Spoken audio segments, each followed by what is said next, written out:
দিনভর বিভিন্ন কর্মসূচির মধ্য দিয়ে এই সময়ের মধ্যে রাজনৈতিকভাবে বার্তা দিল সিপিআই। সকাল থেকে তাদের কর্মসূচি শুরু হয়ে গেছে। তারা গোলাঘাটি কৃষক বিদ্রোহের ৭৮তম শহীদ দিবস পালন করেছে। কৃষকদের প্রতি শ্রদ্ধাঞ্জলি জ্ঞাপন করা হয়েছে সিপিআই রাজ্য দপ্তর জুনদাস ভবনে।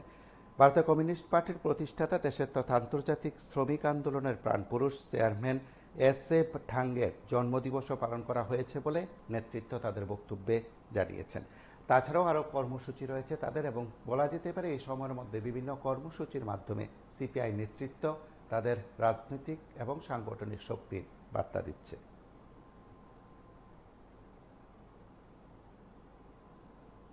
আজ থেকে ৭৮ বছর আগে বিশালগড়ের গোলাঘাটি অন্তর্গত কৃষকদের উপর থেকে জমিদার, বিশেষ করে হরি সাহা, তিনি চক্রবৃদ্ধি হারে সুদ নিতেন।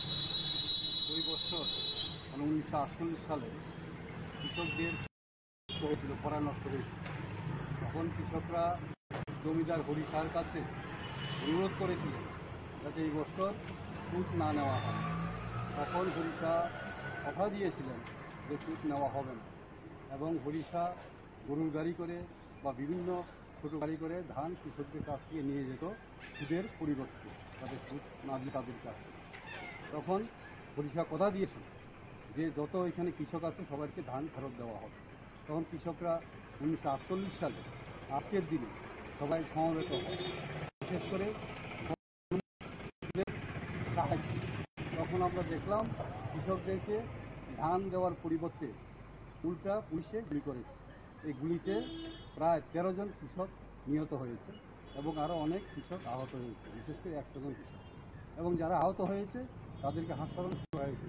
কিন্তু তখনকার দিনের যে জমিদার বা রাজ্য সরকার, মানে কাঞ্চনপ্রভা দেবী তখন দায়িত্বে ছিলেন, তারা এদের চিকিৎসার জন্য কোনো ব্যবস্থা করেনি। তখন সিপিআই নেতৃত্বে পশ্চিমবঙ্গ থেকে, কলকাতা থেকে বিজয় বোস চিকিৎসক, ওনাকে এনে চিকিৎসা করা হয়েছে। এবং এই আন্দোলনের জন্য জমিদাররা, সরকার কমিউনিস্ট পার্টিকে দোষারোপ করে। অ্যাকচুয়ালি কমিউনিস্ট পার্টি আহত যারা হয়েছে তাদেরকে সাহায্য করে, গণমুক্তি পরিষদ এই আন্দোলনে জড়িত ছিল। এবং আজকে আমরা সিপিআই রাজ্য দপ্তর এখানে সেই 13 জন যে কৃষক নিহত হয়েছে এবং যারা আহত হয়েছে তাদের প্রতি সমবেদনা জানার জন্য আমরা এখানে ৭৮তম গোলাঘাটি কৃষক শহীদান দিবস পালন করি।